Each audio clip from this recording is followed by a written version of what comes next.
Praise the Lord, glory to Jesus. पिछले संदेशों में 6 कलीसियाओं के बारे में और विश्वासियों के गलत और सही जीवनों के बारे में हमने जाना। 4 में उनके अच्छे कामों, उनकी योग्यताओं को स्मरण कर उनके कामों की तारीफ की गई। फिर उनकी कमियों को सुधारने के लिए कहा। फिर यीशु मसीह का परिचय भी उसी रूप में दिया गया। 2 कलीसियाएं जिनमें विश्वासियों के जीवन सही हैं, प्रभु अपना परिचय देते हैं कि मैं ही प्रथम और अंतिम हूँ। मैं मर गया था, अब युगान युग जीवित हूँ। अर्थात मैं पहले भी जीवित था और आने वाले समय में भी जीवित रहूँगा। इसलिए मैं अपनी सारी प्रतिज्ञाओं को पूरा कर सकता हूँ। ये दोनों कलीसियाएं प्रभु के आने पर उठाए जाने के लिए तैयार हो रही हैं, जो विश्वव्यापी कलीसिया होगी, जिसके लिए मैंने तेरे सामने एक द्वार खोल रखा है। अपने को तैयार करके, अपने को सुधार के उसमें प्रवेश कर सकते हैं। कुंजी यीशु के पास है, परंतु 7वीं लौदीकिया की कलीसिया एक ऐसी कलीसिया है जिसके विषय में मसीह यीशु के पास कहने के लिए कोई अच्छी बात नहीं है। परंतु इस कलीसिया के प्रति और यहाँ के विश्वासियों के लिए यीशु मसीह का परिचय इस तरह दिया गया है कि सारी कलीसियाओं की आशीषें और दया और प्रेम इस कलीसिया के लिए उंडेल दिया है। जैसा प्रकाशित वाक्य 3:14 में लिखा है, जो आमीन और विश्वास योग्य और सच्चा गवाह है और परमेश्वर की सृष्टि का मूल कारण है। यह कलीसिया आज की कलीसियाओं को बताती है और आज के कलीसिया के विश्वासियों का चित्र है। अर्थात वो कलीसिया के विश्वासियों की पहले भी, आज भी और भविष्य के लिए भी एकमात्र आशा है, जो अपने सारे उद्देश्य और योजनाओं को उनके लिए क्रियान्वित कर सकता है, क्योंकि वह उनके जीवनों की सच्चाई को जानता है कि वो क्या हैं। उनकी स्थिति का वो सच्चा गवाह है। वचन 15 से 17 में लिखा है, मैं तेरे कामों को जानता हूँ कि तू ना तो ठंडा है और ना गर्म। भला होता कि तू ठंडा या गर्म होता, इसलिए कि तू गुनगुना है, मैं तुझे अपने मुँह से उगलने पर हूँ। तू कहता है, मैं धनी हूँ, मुझे किसी वस्तु की घटी नहीं, परंतु नहीं जानता कि तू अभागा और तुच्छ और कंगाल और अंधा और नंगा है। प्रभु कहते हैं, मैं तुझे उगलने पर हूँ, पर अभी उगला नहीं है, क्योंकि प्रभु जानते हैं कि उन्हें मेरी ज़रूरत पड़ेगी। वो मेरे पास आएंगे। मैं अभी भी उनकी आशा हूँ और मैंने उनके लिए द्वार खोल रखा है। इसलिए मैं तुझे सम्मति देता हूँ कि आग में ताया हुआ सोना मुझसे मोल ले कि तू धनी हो जाए, और श्वेत वस्त्र ले ले कि पहनकर तुझे अपने नंगेपन की लज्जा न हो, और अपनी आँखों में लगाने के लिए सूरमा ले कि तू देखने लगे। मैं जिन जिन से प्रेम करता हूँ उन सब को उल्हाना और ताड़ना देता हूँ, इसलिए सरगर्म हो और मन फिरा। रोमियो 5:20 में लिखा है, परंतु जहाँ पाप बहुत हुआ वहाँ अनुग्रह उससे भी कहीं अधिक हुआ, क्योंकि जब पाप बहुत बढ़ता जाता है, परमेश्वर को अपनी दया, अपना प्रेम, अपना अनुग्रह दिखाने के लिए और मौके और अवसर भी मिलते जाते हैं। उसे अपॉर्चुनिटीज़ मिलती जाती हैं, क्योंकि जब लोग और परिस्थितियाँ यूजलेस होती जाती हैं, परमेश्वर उन्हीं को यूज़फुल बना देते हैं। थोड़ा सा अंतर है मर्सी और कंपेशन में। कंपेशन उस हालत को देखकर उस पर सहानुभूति रखते हैं। मर्सी उसको उसकी उस हालत से निकालना चाहते हैं। दया या मर्सी ऐसी कोई चीज़ नहीं है जो हर किसी को मिल जाए। यदि ऐसा है तो फिर वो दया नहीं है। मैं जिस पर दया करना चाहता हूँ उस पर दया करता हूँ।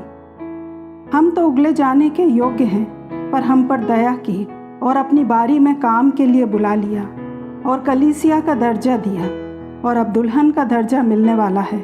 यद्यपि हम सुपर सीनर हैं, हमारे प्रभु के पास super grace for super sinners है। इसलिए बाइबल का परमेश्वर हमें ऐसा नहीं सिखाता कि हम अपने विषय बेटर फील करें कि हम में कोई घटी नहीं है, परंतु वो सिखाता है कि हमें वो सुनना है जो सत्य है, जो आत्मा कहता है कि हम परमेश्वर के विरुद्ध बहुत बड़े पापी हैं। 2 कुरिन्थियों 10:12 में लिखा है, क्योंकि हमें ये साहस नहीं कि हम अपने आप को उनमें से ऐसे कुछ के साथ गिने या उनसे अपने को मिलाएं जो अपनी प्रशंसा आप करते हैं और अपने आप को आपस में नाप तोल कर एक दूसरे से मिलान करके मूर्ख ठहरते हैं। कितनी दर्दनाक बात है कि हमारी और हमारे लोगों की आत्मिक दशा बिगड़ी हो और हम अपने मुंह से अपने लोगों की, उनके कामों की, उनके वरदानों की बड़ाई करें और इस बात का घमंड करें कि कलीसिया में सब कुछ ठीक चल रहा है। आज हर एक कलीसिया को अपने ऊपर घमंड है, मैं उससे अच्छी हूँ। लेकिन प्रभु कहते हैं, तू अपनी असली हालत को नहीं जानता कि तुच्छ, कंगाल, अंधा और नंगा है। हम अपने या दुनिया की नज़रों में कितने भी अच्छे हों, कोई मायने नहीं रखता यदि हम परमेश्वर की दृष्टि में ठीक ना हों। इसलिए वो कहते हैं, मैं जिन जिन से प्रेम रखता हूँ उन्हें सुधारता ही नहीं परंतु खूबसूरत भी बनाता हूँ। 1 कुरिन्थियों 11:32 में लिखा है, परंतु प्रभु हमें दंड देकर हमारी ताड़ना करते हैं, इसलिए कि हम संसार के साथ दोषी न ठहरें। मिट्टी अपने आप को कुछ नहीं बना सकती, केवल परमेश्वर ही है जो हमें प्रॉपर शेप दे सकते हैं और हमें गाइड कर सकते हैं, हमें सलाह देते हैं, हमें सम्मति देते हैं कि हम धनी हो जाएं। यिर्मयाह 33:3 में लिखा है, मुझसे प्रार्थना कर और मैं तेरी सुनकर तुझे बड़ी बड़ी और कठिन बातें बताऊंगा जिन्हें तू अभी नहीं समझता। सोना, वस्त्र और आँखों का मलहम लौदीकिया की मुख्य व्यापार की चीज़ें थीं, परंतु सोना से ज़्यादा कीमती बहुमूल्य चीज़ प्रभु कहते हैं, मुझसे ले लो। 1 पतरस 1:7 में लिखा है, ये इसलिए है कि तुम्हारा परखा हुआ विश्वास, जो आग से ताए हुए सोने से भी कहीं अधिक बहुमूल्य है, यीशु मसीह के प्रकट होने पर प्रशंसा और महिमा और आदर का कारण ठहरे।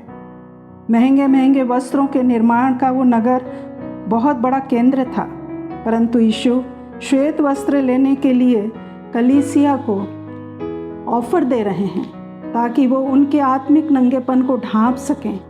वो नगर आँखों के मलहम के लिए प्रसिद्ध था, परंतु वहाँ के लोगों ने कभी महसूस नहीं किया कि वे स्वयं आत्मिक रूप से अंधे हैं।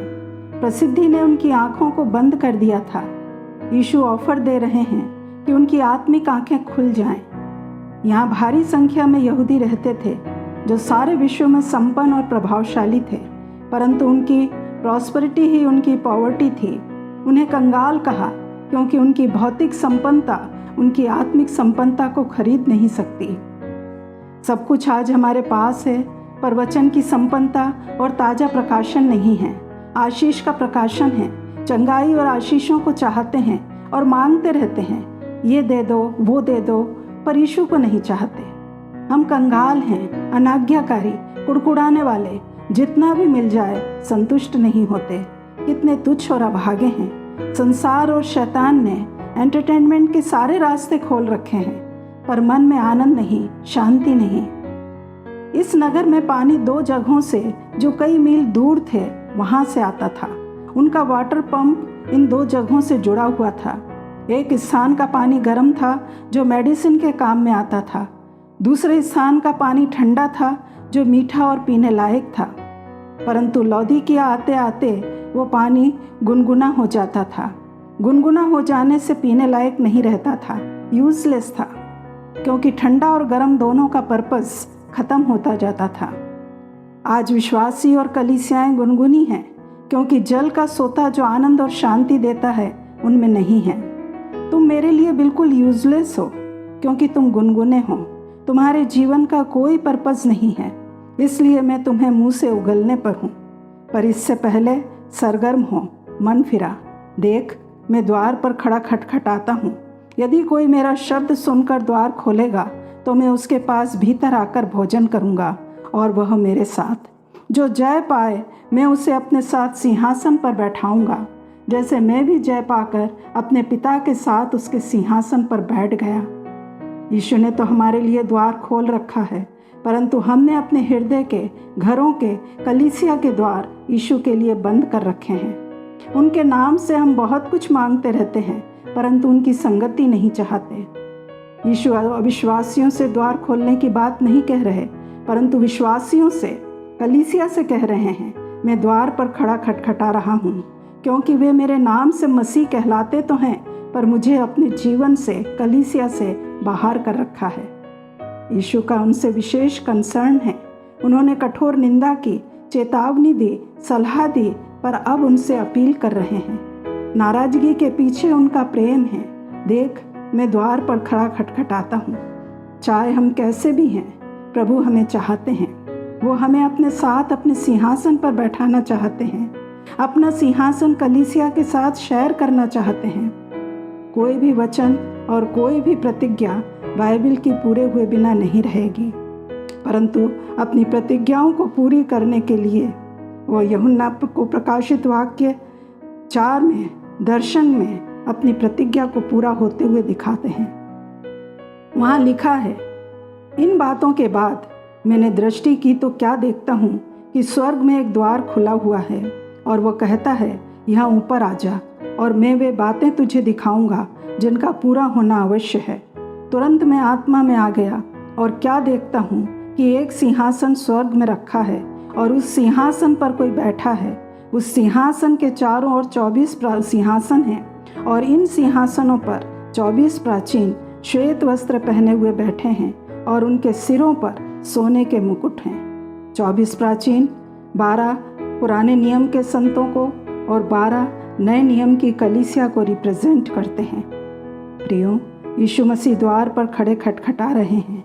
या तो उन्हें शर्मिंदा करके रिजेक्ट कर दें या उस रॉयल फेलोशिप को एक्सेप्ट कर लें। चॉइस हमारे सामने है। शैतान बहुत से ऑफ़र लाता है। संसार में बहुत से ऑफ़र हमारे सामने आते हैं।